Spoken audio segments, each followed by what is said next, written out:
Well, hello everybody. I think it's been about a week since I've been on here. And yeah, so for anybody who's not met me or experienced this amazing energy I get to channel, my name is Ernestine Day, and I am the soulful guitarist. I channel amazing energy coming from source through me, through my guitar without using words. And then 4.5 years ago, I invested in a tool called a looper. And this is my quick version of what a looper is. It's a recording device. You can lay down a track and it'll repeat that track again and again. And so, forgot to turn the TV off. Did it? Yeah. And so my looper has 4 channels so that I'm able to add to those channels. And that's where what this tool has done for me personally is beyond words. Like it's been magical. Been so magical. And um, what's unfolded as I kept on expanding myself and trusting this that I am, and to where I am now today at I could say, for the lack of any other word, the level that I've expanded to, which increases everything. So, on that beautiful note, everybody, let's get to this and see where it takes us. Okay. And I am now, oops, there we are. Okay. Let's see where we go.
Wow. It just there's no other word, like there's a thing that I do, and I was never aware of it. Um, And I was in Houston in 23 in December for Solo G Fest, and I stayed at a beautiful friend and a sister while I was there. And so within the first 24 hours of being there, Kate pulls out this thing, or like while I was there 10 days, and she pulled out this thing and she showed it to me, and it was about me. And she had on there, "Holy smokes." And I smiled, and I never realized that when I had those incredible godly experiences that I have every time I play, but sometimes they're, like, special, but there's the and it's just when it's one of those, like, I just say I've said the word "holy smokes" repeatedly, and then it was like, I just was never aware of it, and now it's like, yeah, I do, because like, all of a sudden I go to say it, and I go, "Oh, I am saying it." It's just an expression of just how deep this goes, and but I use the word "holy smokes," and, yeah, it's cool. Anyway, let's see where we go.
I'm always Godsmack what comes out of me.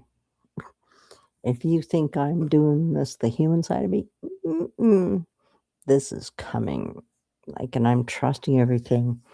And that's what I was saying at the beginning of this video is that when I start looping 4.5 years ago, I knew this incredible tool has opened me up more of myself, to myself, for myself, and in turn, I get to bounce back into the looper and just add all these flavors and that's what it feels like, is flavors. And, when I start playing any song, doesn't matter, in that moment, it's how it wants to be expressed in that moment. I'm not in control, I'm trusting this. And I'm just being with this amazing energy and just letting it flow through me. And it's been an absolutely amazing journey for the last 4.5 years, opening up more and more, and it just witnessing the evolution of my channeled music. Just if you go back and even listen, I started recording with the looper 4.5 years ago, and if you go back and listen to it back then, and you listen to it, 6 months or a year later, and then right up to the present moment, you'll go, "Holy shit." It's very distinct. And, like, I know with me, it's like I know what my purpose is here being on this planet, and it's to play my music and help others, and hearing back the feedback and the reflection from people who have used my music, not used in a that way, I'll rephrase that to be in this. When people get to just be with me and my energy while I'm channeling this incredible music, that and you just be with it, it's gonna touch something in you, whatever that is for you, and it's gonna help you to to heal yourself, you know? Um I'm in awe of what I get to do and get to be. I'm It's taken me a long time to see that in myself. I have always when my music started in 1996, I've always played guitar, but I'm talking about this channeled music, and it started in 1996. And how that unfolded was I reached out for counseling, and my counselor's name was Farida. And she created a safe space container where I felt for the first time in my life, felt safe to open up about stuff that's happened to me, how it's made me feel. Because usually it's not safe for me to talk then. And so as I opened up to my own thoughts, my own feelings, my own emotions, I would pick up the guitar and I would channel that energy. That's how it started. And that was 1996 when it started. And then in 2001, I went into the recording studio for the first time in my life. And all I knew is my music is special because where it comes from within me. And I wanted to secure my music to make sure nobody could ever try to claim it was theirs. What I did not realize then that nobody can do what I do. Nobody can even come close. And I'm not talking about being better or worse and all that stuff. I'm just saying because what I do is very unique that I am the only one who can do that, but I do. And because of where it comes from and through my spiritual community that I connected with 6 years ago, I've come to grow and understand more about who I really am. And I just keep on opening up to myself and expanding more and more and more. And I have nothing but heartfelt gratitude for you all when you reflect back to me what my music does for you or how it's helped you or make you feel better. It doesn't matter what it is. And you let me know that that keeps me going. It keeps me going. And it's, every time now that I come on here is just, it's like, it's the complete surrender that I do and step into this that I am, and having faith and trust and just doing it, doing my thing. It's just it's an amazing journey. So, on that note, I have a hearing tomorrow. I have a a narcissist, pathological liar, manipulator, abuser. He is retaliating against me because I'm exposing the truth, and he doesn't want other people to know. And I've been gathering evidence for the last 4 years since I've lived here. And I created a private resident meeting and off property, and I delivered to every single tenant in this place.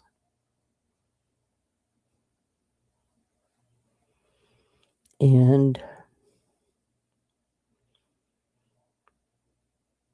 the narcissist bully turned around and knew he needed to create something to protect himself. So he turned around and created this letter or email that he sent to the president, Tom. And he said, all these people are shucking up. And he put, initially, I think it was like 8 or so people that he got called. Then he sent Tom text messages, adding more people. And it ended up being around 15. Where I myself or Ramona or somebody in our group I spoke to a couple people. They never called Doug. So Doug is creating this fabricated story, so he can build up what he believes is evidence so he can evict me. And then on January the 16th, which was the day of the meeting, because it was January 7th that I put out the flyer. And January 9th is when he started creating this list. And then when I got home, I had a letter on my door trying to threaten and bully me. It won't work with me. And I responded back to the President Tom, and I said, basically, nicely, politely, but directly, you don't know your job. You spoke about WorkSafe BC. That has nothing to do with us, the residents. You spoke about BC Housing. BC Housing has nothing to do with us. You spoke about the tenancy rules. You got rules. I'm not breaking any tenancy rules, right? And I said, the one thing that you never talked about, which every property in all the province of BC has to abide and adhere to the RTB Act. It's the Residential Tenancy Board Act. It's a BC legislation government laws that was passed 40, 50 years ago, might even be longer now. And it's designed to protect both parties. And if a landlord does not abide and adhere to the RTB Act, we can take them to the RTB Act and hold them accountable. So I just told him. And then a week later, I got an eviction notice. But I have all this documentation for 4 years, writing letters of incidents where I've been abused myself by Doug, and I reported it by writing. I even hand-delivered in October 2020 to the president a letter because I wanted to make sure it got to the board, and to find out and confirmed that Tom is best buddies with Doug. So we've been trying to find, like, information, like, who else is on the board, and, like, we're trying to get information. I could say it's very difficult. And at a resident meeting that I hosted, there's a lady that was there I went over and talked to her briefly. We chatted for a few minutes, and then she said to me, "I'm on the board." I said, "What? You're on the board? You're kidding." She goes, "Yeah." And I said, "Look, I've sent in many, many letters to the board of directors. I've never gotten one single response. Have you ever has Tom ever brought my letters to the board?" She goes, "No." So she verified for me right there. There's an absolute she removed any doubt I had about Tom and Doug being best buddies. So I shared with her all my documentation. And when this whole thing started with the eviction and all this, and at my first hearing, I ended up speaking of her, not to expose her, absolutely not to bring her into it, but it was true what I said. They are giving her a very hard time. She doesn't have to talk like, right now, she's not afraid of me, but these boys are redneck boys, and, I don't know what's going on at her end, but I know both her and I have nothing but huge respect for each other. And whatever she's going through, she's just trying to look after herself. She's not well either. And so it's everything that's going on, it's but the truth is being exposed.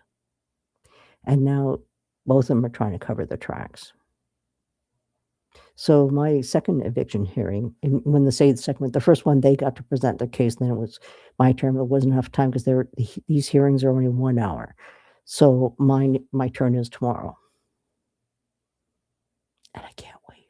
I've learned so much in these past 3 months of being involved with resolving this serious issue. We have to, start, get the eviction notice, have to file with the RTB and all this. And it's been a whirlwind, but I know that what I'm doing, and I've got 3 other people that are standing right beside me. I have more people that are standing right beside me, but they're scared because Doug retaliates. He tried to tow my car out of retaliation. He's retaliated against somebody else that lives here by having their guest car towed because they're parked behind his vehicle. But that person wasn't taking up a parking spot. It was just crazy. It's just stupid shit. He's selective. So I'm doing whatever needs to be brought forth. And tomorrow is I'm sealing the icing on the cake of stopping this ridiculous, unnecessary eviction notice that I should have never received in the first place. I should have never received that.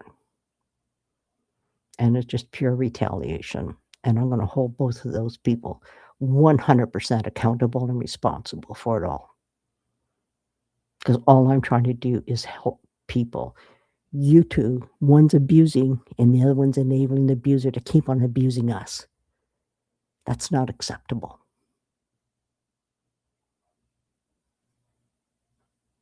And we are fighting back and we're standing up. But nobody in this place knew about the RTB until I came into play on the beginning of January. Yeah, I think the 6th or 7th of January, 6th of January. And these people have been learning, and are they learning, the people I'm working with? And it's they're sitting there. One of them received a call from Doug saying your rent check is wrong, and she just said, "Put it in writing." He kept on going, and she goes, "Put it in writing," and then she hung up on him. Just like, "I'm not talking to you, and I don't have to talk to you. If you wanna say that, you can put it in writing." And what he's gotten away with, because he does things verbally, that it's called he says, she says.